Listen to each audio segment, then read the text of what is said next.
الضار والنافع على الحقيقة هو الله. فأنا عندما أتبرك بآثار الأنبياء أو بالأولياء أو بقبورهم لا أطلب منهم أن يخلقوا لي شيئا.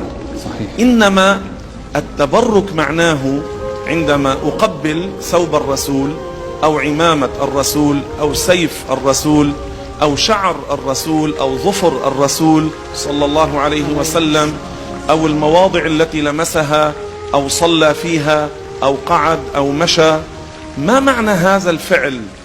أطلب من الله أن يحقق لي هذه البركة، فهو سبحانه الذي يزيدني من الخير. فالتبرك معناه طلب زيادة الخير، واعتقادي كما أنني إذا مرضت فاستعملت الدواء أو ذهبت إلى الطبيب أن هذا الدواء ليس هو الذي يخلق الشفاء، وأن هذا الطبيب ليس هو الذي يخلق الشفاء. من خالق الشفاء؟ الله. من خالق الدواء؟ الله. من خالق الطبيب؟ الله. إذن لماذا أذهب أنا إلى الطبيب؟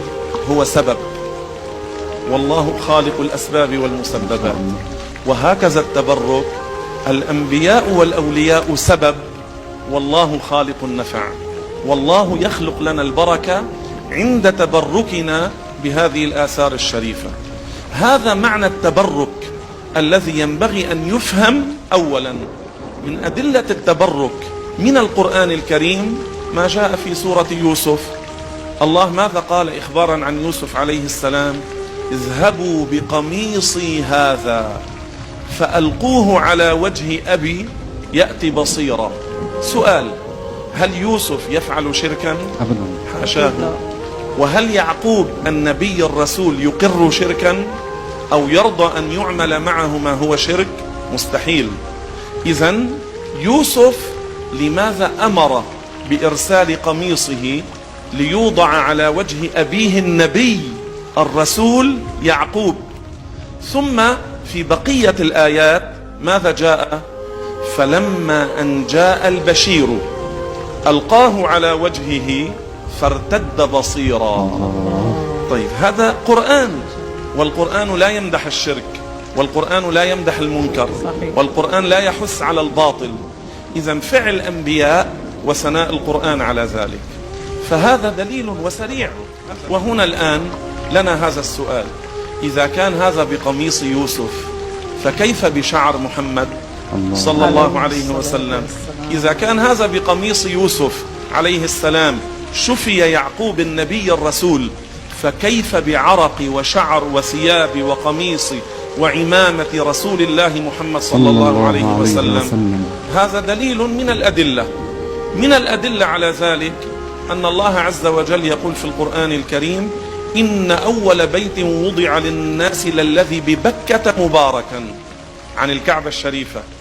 الكعبة أول من بناها على قول بعض السلف هم الملائكة، وقال بعض العلماء آدم هو أول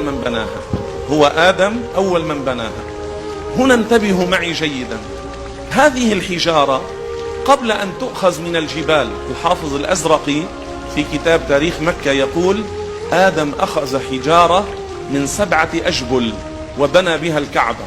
هذه الحجارة لما كانت موزعة في الجبال هل الناس يقبلونها؟ هل يتمسحون بها؟ هل يتبركون بها؟ لماذا لما صارت كعبة صار الناس يتمسحون بها؟ صارت مباركة، صار لها حكم خاص. الله ماذا قال في القرآن؟ مباركا. عن ماذا؟ عن مجموعة حجارة شريفة مباركة صار لها حكم خاص، الكعبة الشريفة.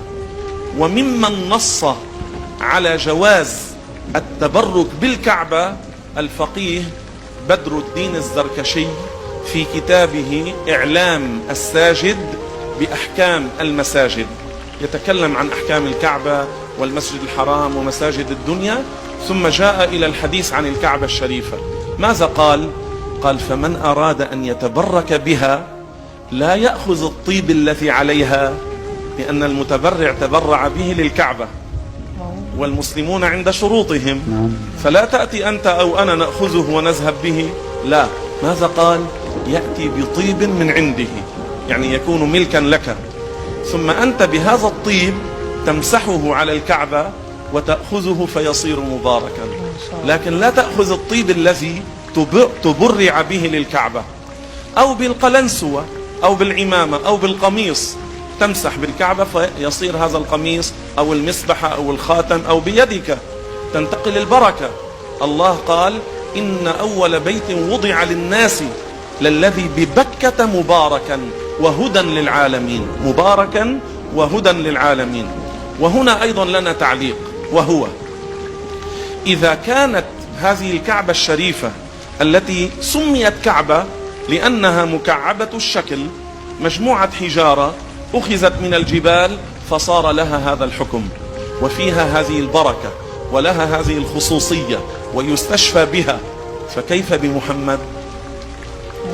إذا كان ورد في الحديث المؤمن أعظم حرمة عند الله من الكعبة، فكيف بمحمد؟ وكيف بآثار محمد؟ إذا كان رداء الكعبة وإزار الكعبة لما يوضعا عليها يصير فيهما بركة، فكيف برداء محمد وإزار محمد وقميص محمد وعمامة محمد؟ البركة أكثر بلا شك. وأما الشعر الشريف فالبركة فيه أكثر من العمامة وأكثر من الجبة والقميص وأكثر من السيف. لماذا؟ لأن شعر الرسول صلى الله عليه وسلم هو جزء منه، ونبت وخرج من جسمه الشريف، فهو أكثر بركة بلا شك وأعظم فائدة بلا ريب. فهذا دليل آخر أن الكعبة يتبرك بها. وملا علي القاري الحنفي أيضا في كتابه المناسك نص على التبرك بالكعبة وبما يمسح بها كالطيب. فإذا هذا دليل آخر من القرآن. ثم التبرك بآثار النبي صلى الله عليه وسلم ليس جديدا، إنما أهل مكة كانوا في ذكرى مولد النبي يفتحون البيت الذي ولد فيه الرسول، يعرف اليوم بمكتبة مكة المكرمة الذي يقال له محلة المولد في سوق الليل. أهل مكة في القرن السادس الهجري كانوا في ربيع الأول في المولد يفتحون هذا البيت ويدخل الناس يتبركون بهذا الموضع الذي ولد فيه الرسول. ثم التبرك بآثار الرسول في البخاري ومسلم وكتب السنن، يعني كما في صحيح مسلم أنه صلى الله عليه وسلم لما حج وحلق شعره معمر بن عبد الله العدوي الحلاق الذي حلقه، الرسول صار يوزع بيده على الناس، وأعطى لأبي طلحة الأنصاري ولأم سليم ولمعمر الحلاق، كل صار يوزع فيما يليه من الناس. فلماذا وزعه الرسول؟ ليبقى بركة في أمته. وهذا من شفقته عليهم، من شفقة الرسول وحكمته أنه ترك لأمته فيهم أثرا منه، فمن جاء بعده ولم يرى الرسول يرى هذا الأثر، وهذه فيها بشرى عظيمة. فمثلا هذا الكتاب المجالس الوعظية للفقيه الشافعي السفير الحلبي كان في القرن العاشر الهجري. ماذا يقول في هذا الكتاب في المجلد الثاني؟ يقول: فهنيئا لمن رأى ما كان من آثار الرسول، فمن رأى ما كان من آثار النبي فكأنما رأى النبي. هذا في القرن العاشر، والكتاب مطبوع وموجود في الأسواق. السفيري الحلبي الفقيه الشافعي المجالس الوعظية، هذا شرح فيه بعض الأحاديث من صحيح البخاري. إذن علماء الأمة اعتنوا بهذه الآثار خلفا عن سلف وبذلوا لذلك الكثير. والصحابة الكرام كانوا يتبركون بشعره، بعرقه، بريقه، بماء وضوئه، بثيابه، بماء وضوئه وبوضوئه، وبثيابه، بعمامته، بنعله. أنس رضي الله عنه الذي خدم الرسول في الحضر والسفر في الليل والنهار 10 سنوات، كان أخذ شعرة من شعرات الرسول خبأها عنده، لما كان يحتضر يموت أخرجها فقال: إذا أنا مت ضعوها في فمي أو في عيني. والسيدة عائشة أم المؤمنين أخرجت قطعة من قميص الرسول وهي تحتضر، قالت: إذا مت ضعوها معي في قبري على صدري، لعلي أنجو ببركتها. وهذا رواه الحافظ مرتضى الزبيدي في كتابه الإتحاف في المجلد 10. فالتبرك الحمد لله موجود في الأمة وقائم في الأمة، واحتفالا بمولد النبي صلى الله عليه وسلم تعتني الأمة بهذا التبرك أكثر، لأن المؤمن لما يرى ذلك يشتد ويزداد ويتقرب أكثر ليتعلق بسيرة الرسول وآثاره وبحبه، وهو الذي قال: المرء مع من أحب يوم القيامة. وبارك الله